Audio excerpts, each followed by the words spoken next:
There we go. Great. Well, hello. Thank you so much for joining me today. For everyone tuning in, this is Dr. Heather Awad, and she has joined me to talk today about weight gain in menopause, which I think is something that pretty much all of us have dealt with, or are currently dealing with, or will deal with when we get to that phase. So, thank you so much again, Dr. Awad, for joining me today. Thanks for having me. So, why don't we start a little bit about your practice? You are a family doctor who decided to focus on helping women lose weight. So, tell me a little bit more about that and why you chose that focus. Sure. Well, I had my own journey with it, and that really informed this a lot. I was in my mid 40s and just trucking along just fine with my weight the same, and all of a sudden it just started to go up and up. And it was all in my belly, and this is, the story that a lot of us have, right? And I tried things that worked before and they didn't work. So I really dove into the research to figure out what's going on. This seems like menopause. Is this related? And so doing that, along with getting some coaching myself, I realized I can take these things and put them together, make it simple. And I was able to lose 27 pounds and keep it off. And so I thought, this is something I could bring to the world because a lot of people struggle with it. And Yeah. it can be really simple. It's not always easy, but that's my work is to try to make it simple for women at this transition and beyond. Wow. So before you chose, well, you experienced your own weight gain and then weight loss Mhm. journey. How long had you been a family physician? Well, I'm in my 50s and since I was about 30. So, and I've done a lot of different kind of work. I worked in clinics. I rounded in nursing homes during COVID. I've worked in urgent cares and ERs, so a lot of different things. But I was always that food as medicine doctor. So if your cholesterol came back high, I would ask you, let's talk about what you eat at lunch. And so good nutrition has always been important to me in my work and in my life. Oh my gosh, yes, very much so. So you said that you tried a couple of different things when you started to notice that you were putting on some pounds and it didn't work. And my gosh, have I been there? Yes. I've done all kinds of things. I entered menopause in actually really good shape. I'm a weightlifter, not Nice. like competitive at all, but I certainly, do lift weights on the regular. So that's something I did Yeah. into my routine. But again, like all of a sudden, for me, it was 20 pounds, came on seemingly overnight. It really was in the span of maybe 6 months. Um, Hmm. Something I did worked. So, what did you try that didn't work for Right. you? Well, what I tried was exercising more and eating less. Did nothing because calories are not actually math in our bodies, and especially at menopause. I tried some things like keto and some other diety things that made me feel sick. I used an app-based program, which turned out to be, something on my phone that turned out to be really calorie restricted. And I lost weight on that, but bounced back even higher. I tried grazing all day, which had worked really well for me after babies, in my 30s, and really does not work well for women at the menopause transition. So I was like, wow, this just really doesn't work. So those are the kinds of things that I had tried. Many, many things. Yeah. So I've tried pretty much all that as well. Because I was already into fitness, I thought I could outwork out my pounds. Yeah. It didn't work at all. In fact, I felt like Right. I needed a little bit more. And so I want to talk a little bit about cortisol, if Sure. possible. I read a lot of Hmm. cortisol and how, especially in menopause, cortisol can almost, fight against whatever it is that you're doing, particularly if you have these heavy, high intensity workouts, cardio based, Yeah. because it's like your body's flight or fight mechanism. Can you talk a little bit more about that and what women in Yes. menopause in particular are experiencing with regard to cortisol? Sure. So with the change in hormones, our cortisol does go a little wacky and we'll just bump up high suddenly. But then things that we're trying to do to lose weight make that worse. So if a lot of us are used to when we were younger, like, well, I'm just going to go out and do a lot of cardio now. I'm going to walk really fast for a long time, or I'm going to run, or I'm going to do a workout class, an amped up workout class, and that tends to, at this point in time, amp up our cortisol. So we actually feel worse. Like women will tell me, I've been doing more cardio, but I just in general feel terribly fatigued and awful all the time instead of feeling energized by it. And it does just kind of amp up our cortisol. And cortisol tells your body there's an emergency, hang on to everything, do not let anything go because we're not sure what's going on, but there seems to be an emergency. So it's doesn't work well for weight loss. There's some targeted things that we can do, like HIIT training, high intensity, where you do high intensity with the breaks, maybe a minute on, a minute off. If you're able to, if that's available to you, you have the fitness to do that. That has been shown to be helpful. Some moderate intensity things work well. Like I take a very moderate long walk sometimes. Those things work well and are cortisol reducing is those things that you do that you notice reduce your stress. Maybe you are swimming or you're taking a walk with a friend. Those things that you think, I'm feeling better. That is your cortisol kind of dropping. And those kind of workouts really do help. So the strength training also tends to be very helpful as well for cortisol. It doesn't amp you up in the way that hopping on an elliptical machine for an hour does. So So those if, things help. I've done it all. I've done the spin classes. I've done, Yeah. I did another class where, there was an assault bike. So like heavy Yeah. cardio. And so it sounds like that was actually working against me, and that works against, is it all women, most women? I mean, is it just once you hit this age, your hormones make that the sort of thing that you want to reconsider? Yeah. I think it's when you hit the menopause transition, whether that comes early from surgery or chemotherapy, or if it comes kind of naturally at midlife, that's when it just doesn't work for you anymore. I think it works, somewhat well in your mid 20s.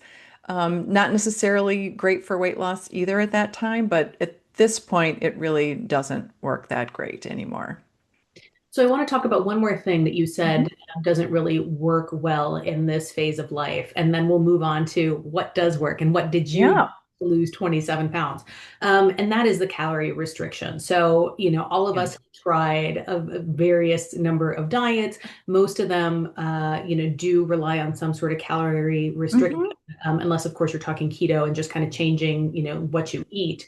I've done a number of those. And yes, I would lose some weight, but then it would come back. And then all of a sudden, I got to the point where I couldn't even lose it. It just wouldn't go anywhere. Yeah. So, why is that? Why is it in our menopausal years as women, what worked before, even, I mean, honestly, I was 40 and it was still working. And then I got to mid 40s and Yeah. all of a sudden my body says, time out. Yeah, this is not what we're going to be doing anymore. Why is that? Right. Again, it feels like a terrible winter has come and we have not stored enough, food in the basement cellar for the winter. Our body starts to notice this is too low. This is not enough. We are made to survive really difficult conditions. And at this point, our body just says, this something difficult is going on. We're not going to do this.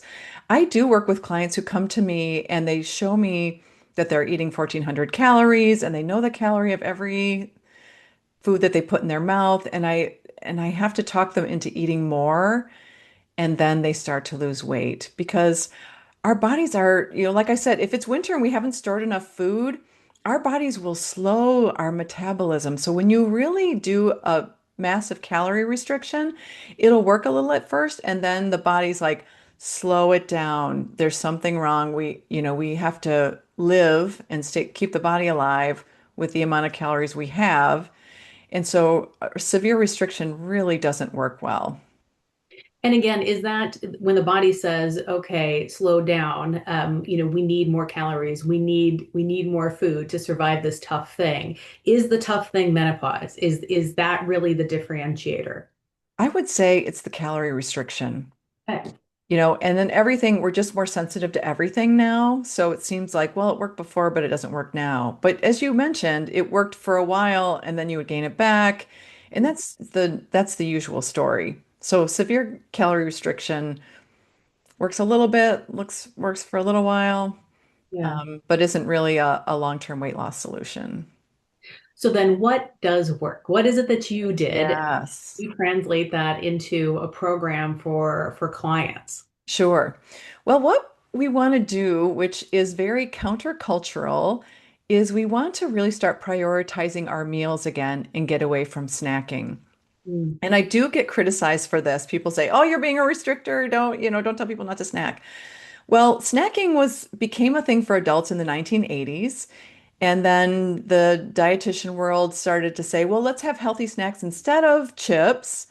And then all of a sudden we became a snacking culture. Whereas if you think about women at this transition, if you think about when you were a little kid, you watched TV and you didn't eat, mm, you probably needed a snack after school, but if it was close to dinner time and you said, "I'm hungry," your parent would say, "We're going to eat in an hour, don't have anything." I mean, it was a very different culture. Um, and getting back to that plan actually works very well. Eating more at meals, making sure you have the right things at your meals, not eating at night, not eating in front of the television, and also not using food as our comfort when we need comfort. Would you like to hear a little bit about what should be on your plate when you eat? I 100% do, but Okay. in that because Sure, you're sure. about comfort. I think Yeah. that's really hard again in this phase of life because you know your hormones are going haywire, your mental health is taking a nosedive perhaps. I mean, menopause is hard. I mean, you're just like, what is Yeah. happening with my body, right? And so I Yes. think a lot of us, and I am guilty of this, I am. We compensate or we address that stress with food. And I'm not, I guess I'm not a huge snacker, but I am a sweet. So I love sweet. So Mm, if I do snack, I go for the sugar. And I'm sure that's, a yeah, huge problem. I also want to talk about how do you quiet that food noise when you're in such a stressful point in your life. sure, sure. Well, I think it's nice to have a list of 5 to 10 things that make you feel better that aren't putting something in your mouth. Um, and you just make that list for yourself. Like, do I have a pet that I can hold because I work from home? Do I have a sweater at my office that I can throw on? Is there a friend that I can always call or text, you know, and they will have my back or just send something snarky back that will make me feel better? Can I throw on some music and dance around for a couple minutes, which kind of changes your state, right? Or can I just go outside and come back in? Again, really changes your state of mind. Having a list of those things really helps. And the other thing is knowing kind of what those things are you go for. Like, it's the sugar. For me, it used to be sugar cereal. Now it's crackers because I don't have sugar cereal in my pantry anymore, but I do have crackers. And so noticing, oh my gosh, I'm reaching for the crackers now. What's going on with me? Just like noticing yourself and being like, oh, I feel really sad or I feel really stressed. And then, I'm on the other side of this journey, so I remind myself I don't eat that anymore. What do I need instead? Do I need comfort? Do I need to talk to someone? Do I need to just watch this feeling come and go? And do I need to feel sad because something sad has happened and then move on? So those are So kind of things that I think are helpful. being more aware, right, of what's driving Yes. that desire to snack, to pick up a piece of food is really, Yeah.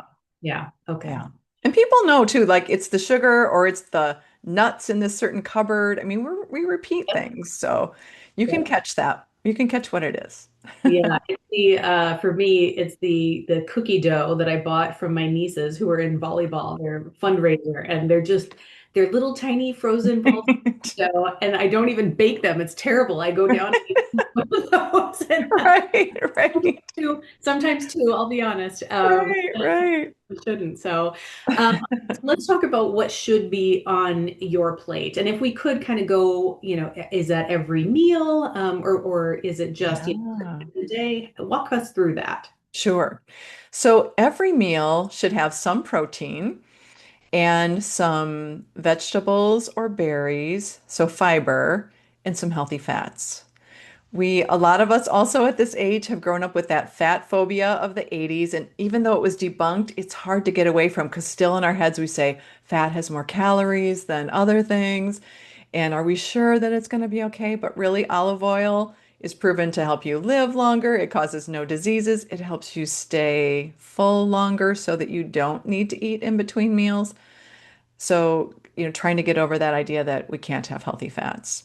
Mhm. Um, but protein at every meal. And I know that, there's jokes going around like that, finding enough protein is my new part-time job. Yes. It doesn't have to be that. Really, any protein, meat, vegetables, that are tofu, eggs, all these things that have protein in them. You want about the size and the thickness of your palm. So that square, if you look at your own hand and how thick it is, that's about how much you want. That is enough. If you have a doctor or a medical provider who told you more, then do that. But really, for most of us, that's what we need. But we do need it at every meal. And I do find women who don't have it at lunch or, another meal. And really, we want it at every time we eat. And we do want a scoop of vegetables or berries are really equivalent in our bodies as far as high nutrition, high fiber. So we want to have a scoop of that at least at each of our meals. And that helps also with holidays. Like, this is my minimum. I need my protein. I need that good scoop of vegetables. And that's kind of your minimum to start for every meal. And there's other things to fill in after that, but that's just knowing every meal is going to have those two things plus some healthy fats is going to take you a long way. Right, great. But not all protein is created equal now, is it? I mean, there are lean proteins like salmon, Hmm.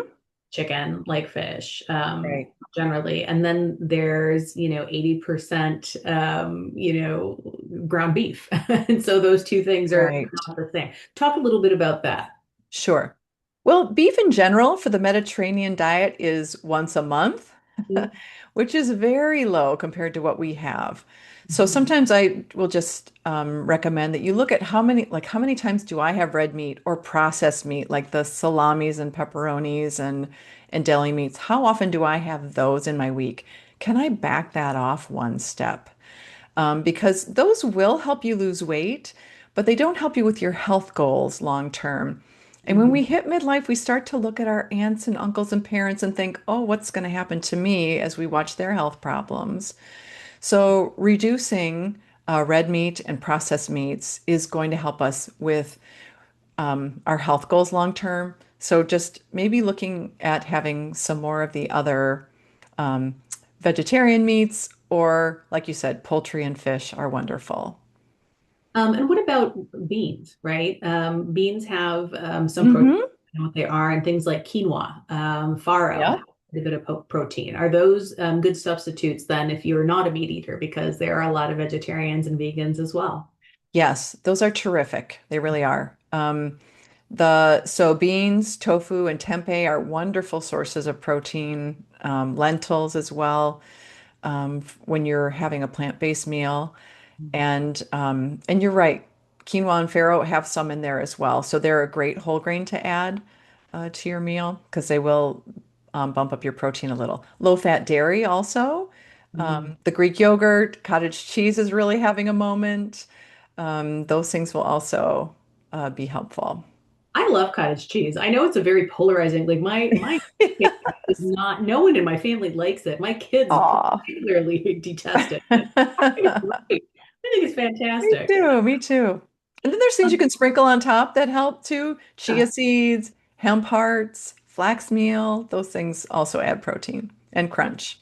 Right. Yeah. Crunch. I think texture is important too, for some people to have that variety. What about protein shakes? I think for a lot of people, that's an easy grab and go. I certainly Hmm. do that. Sometimes I grab one so that I can have it after my workout in the morning. Sure. That is my breakfast. The one that I get has, I think it's like 30 grams of protein, something like Nice. that. But is that something, should it be used as a daily or should it be used as an occasional? Because I've seen different things regarding protein shakes in particular, and Yeah, protein powders as well. right. I would say it is a highly processed food. So again, looking at your use of it, I would say occasional is better.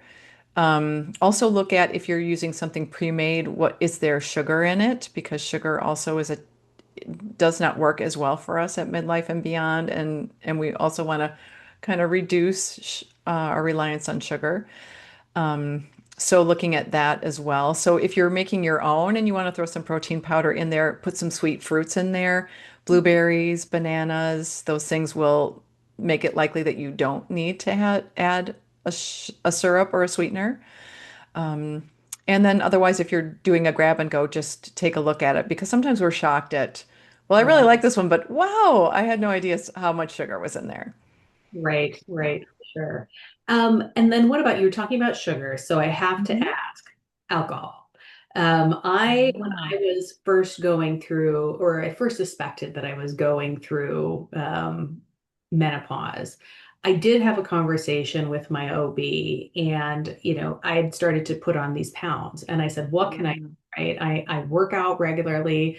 I think I do eat pretty healthily. Everybody has one vice. And for me, I love my wine. And over yeah. winter, I love my bourbon. I really do. I love I'm a social drinker. There's so many, parties and fun things to do. Yeah. That is my Achilles heel. And she basically said, you got to like if you want to be the weight that you desire to be, if you want to be what you were in your 30s, you can't have any of that. And for me, I'm not somebody who can completely cut something out. Yeah. It's too short. I want to enjoy myself, and I feel like a lot Yeah. of people feel that way as well. So, what do you recommend women do who enjoy that glass of wine, who enjoy a cocktail at a holiday party? Sure.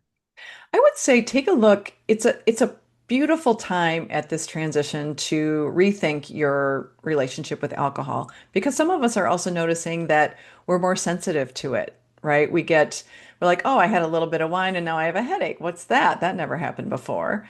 So kind of just start paying attention to what's going on. I had a wine connoisseur who cut out wine at breakfast but had it at lunch and dinner every day and still lost weight. I had another client who was a family physician, and she found that wine was fine on her weight loss journey, but a cocktail really slowed her down. So kind of notice those things if you're trying to lose weight, but even if you're not, just kind of notice how you feel now. There are some, there is some evidence that we're all really different and individual about how we react to alcohol. And for women, the issue becomes as well that our alcohol is processed through our liver, and if you're in perimenopause, you'll notice that your symptoms get worse because your liver says, "Oh, we have to process this toxin that we've put in that we enjoy first, and then it doesn't work processing your hormones well and circulating them. So we get more like people who have hot flashes notice that alcohol is gas on the fire. All of a sudden it's much worse. But in general, for weight loss, I would say kind of just notice because when alcohol goes through the liver, it also cuts our fat burning, which also gets processed through that. So if you're having wine every day and not losing weight, what would happen if you had wine only on Saturday or Friday and Saturday? Just experiment a little and see what happens there. So we're really individuals on this one. I feel like, you kind of just watch and see what happens because then you think, well, that woman I talked to you about that had the cocktail, she's like, well, I'm going to cut back the cocktails to the events I really wanted, and I'm not going to have them at home when I'm just sitting there because it cuts my weight loss, and that was her goal. So does that help? It's not a real solid answer, but it's kind of like you are an individual and you should see what, is going to work for you and what you like. Yeah, for sure. So I want to pivot a little bit. I feel like Mhm. no conversation these days about weight loss would be complete without addressing GLP-1s. Um, Yeah. I mean, and even if you look at Weight Watchers, they are offering GLP-1s. I think Noom is as well. I mean, pretty much everywhere you look, that is an option. I know MIDI, which specializes in women in menopause, Hmm. they offer it. I admittedly had been taking it. I was microdosing. I finally started doing Yeah. because nothing else was working for me. I was able to lose about 12 pounds, and now I've wrapped that up, and now I'm Okay. crossing my fingers and hoping it stays off. But what do you tell women who are looking at that as an option, especially after they've tried other things and those things have not worked? Sure. The, I'm not an expert on these medications because I don't prescribe them myself. Actually, the people that come to me are already on them or they are coming to me because they don't want to use those medications. What I would say in general for menopause weight gain, if you've had trouble with weight kind of long term, they are a terrific option. If you were just fine and then you bumped up at midlife, you don't really need them. There's still a choice. There are still people who will prescribe them for you, and if you want them, you can probably get them. But just to know that if someone, I sometimes women will come to me and say, I went and I wanted to talk about menopause weight gain, and they just gave me this prescription, and that wasn't what I was looking for. So just know that you don't have to have that if your weight was pretty fine and it's just bumped up now. You can do this with lifestyle changes. That being said, you talked about microdosing. There's not real, we don't have like a set way we do that now. I think in the future that could be a great thing. The other issue with the GLP-1s are they're very expensive and not always covered or partially covered so you're still paying a very high amount. And I am concerned that women take them for a certain amount of time and they will end up being a very expensive yo-yo diet. Because the evidence we have now is that most people take it for a year and then stop. And, you know, that is a concern, So, having a really good discussion with your doctor, if you've had long-term weight issues, is this something that you can do long term? It's going to serve you well long term. But if you have to pay $1,000 a month for it, maybe you Yes. don't want to, right? If you have good insurance coverage, maybe it's going to be just fine. And you're like, yeah, I want this for my health long term. So it's a nuanced conversation. There's not an easy answer, but like I said, it can be a great thing, but you don't necessarily need it if you want to avoid it. Right. Great. Thank you. Hmm. And one more. So speaking of medication, HRT. So my last column I wrote Yes. about HRT because there was quite a bit of news that came out regarding HRT and the removal of the black box warning. So Yes. with me, I said in my column that it really changed my life. It truly did, on every possible level. My mental health, I felt my physical health was a lot better. I was sleeping better. And for me at least, it seemed to stop the weight gain. I was gaining weight pretty quickly over a short Hmm. period of time. And I felt like once I started taking, not immediately, but once it really got into my system and I saw some of these other symptoms abate, the weight gain at least stopped. I Hmm. wasn't able to lose any weight without Yeah. taking additional steps, but at least I felt like the weight gain was under control.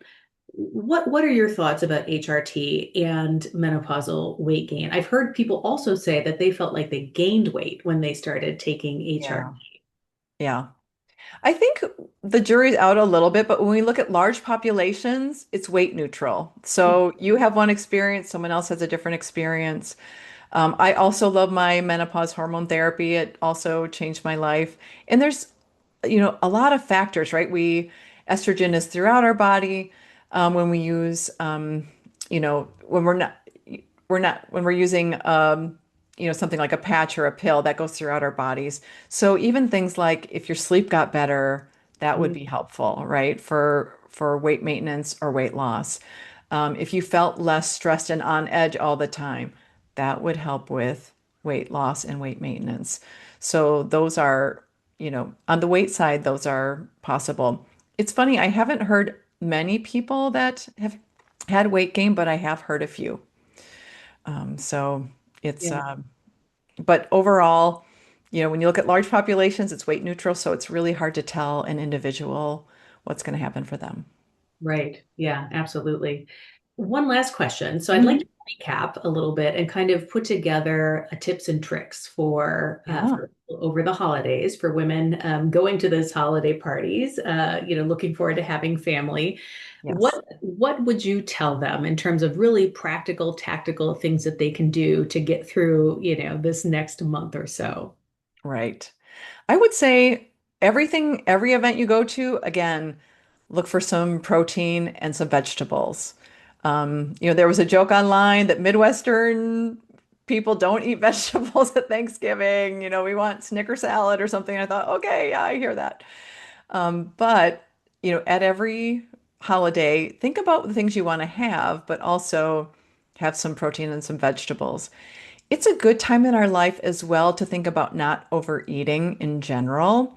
We also have a culture of overeating. People will sit there and say, "Oh, I'm so full, but I'm going to go have some more."